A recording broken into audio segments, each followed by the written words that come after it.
Mi nombre es Musa Anmar Mahad Rondón. Esta es la cátedra de Derecho Civil de la Universidad Fermín Toro, Derecho a Distancia. Voy a hablar sobre el tema número 4, los derechos de la personalidad. Primeramente, la intervención del Estado sobre la identidad. La identidad refiere a ser quien se es y no otra persona. En este sentido, la identidad tiene importantes consecuencias jurídicas. Por eso, el Estado siempre ha mantenido o debe mantener un interés directo en poder determinar la identidad de las personas, pues sin ello, en múltiples casos, sería imposible determinar si este individuo es o no titular de derechos que pretende o que debe exigir.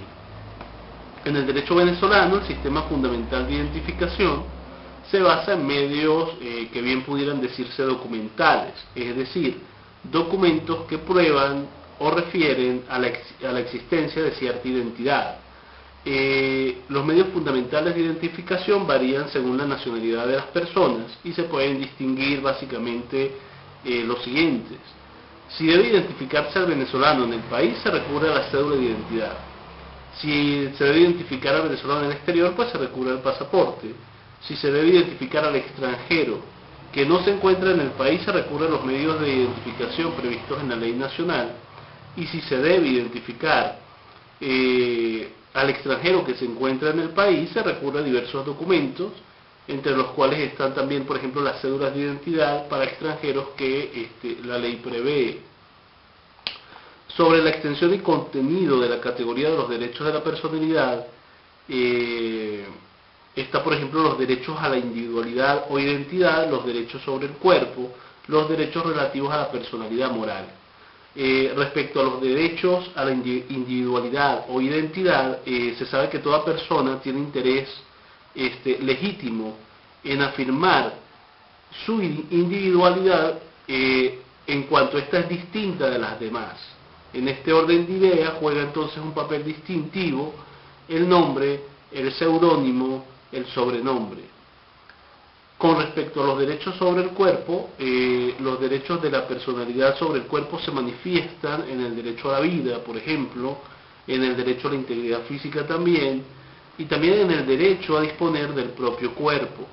Sobre los derechos relativos a la personalidad moral, dentro de este rubro se pueden señalar, por ejemplo, la libertad como derecho, el honor, el secreto, la reserva, la intimidad, la protección de la vida privada. Respecto a la identidad en cuanto fundamento constitucional, este derecho está consagrado en el artículo 56 de la Constitución de la República Bolivariana de Venezuela. Allí se señala que toda persona tiene derecho a un nombre propio, al apellido del padre y de la madre, a conocer la identidad de los mismos. El Estado garantizará el derecho de investigar la paternidad y la maternidad en este sentido.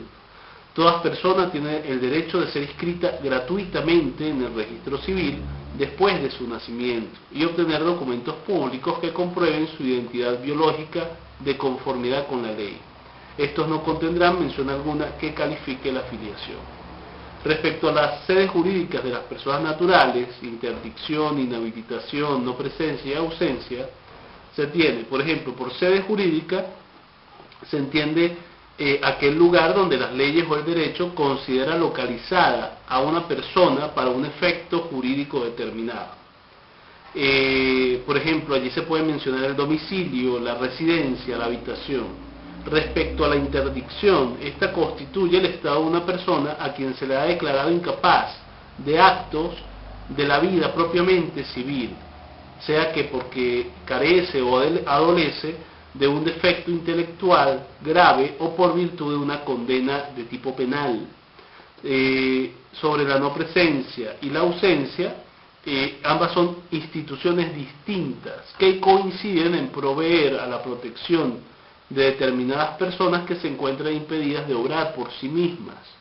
Esto debido al hecho de repente de que no se hallan en determinado lugar, unido a otras circunstancias que varían según se trate del no presente o el ausente. La inhabilitación es una privación limitada de la capacidad negocial en razón de un defecto intelectual que no sea tan grave como para originar la interdicción y constituye una situación entre la capacidad negociada y la capacidad plena. Los derechos individuales referidos a la niñez y la adolescencia, se entiende, por ejemplo, primeramente hay que entender que por niño o niña se entiende toda persona con menos de 12 años de edad. Se entiende también por adolescente toda persona con 12 años o más y menos de 18 años de edad. En Venezuela se han promovido importantes cambios en el estatus jurídico de la niñez en los últimos tiempos, así como en la forma de entender el papel del Estado y de la familia en protección de los derechos de los mismos. En este sentido, la LOMNA, que es la Ley Orgánica para la Protección del Niño, Niña y Adolescente, es el instrumento jurídico nacional para la materia. Fue elaborada para lograr la adecuación de la legislación nacional conforme a esta área y entra en vigencia a partir del 1 de enero del año 2000, perdón, 1 de abril del año 2000, respondiendo al paradigma de la protección integral y reconociendo como punto central todos los derechos para todos los niños, niñas y adolescentes. Bueno, esta es más o menos los puntos que se solicitaron para tratar de referir a través de este video. Espero que haya sido del agrado y satisfacción del tutor en este caso. Me despido.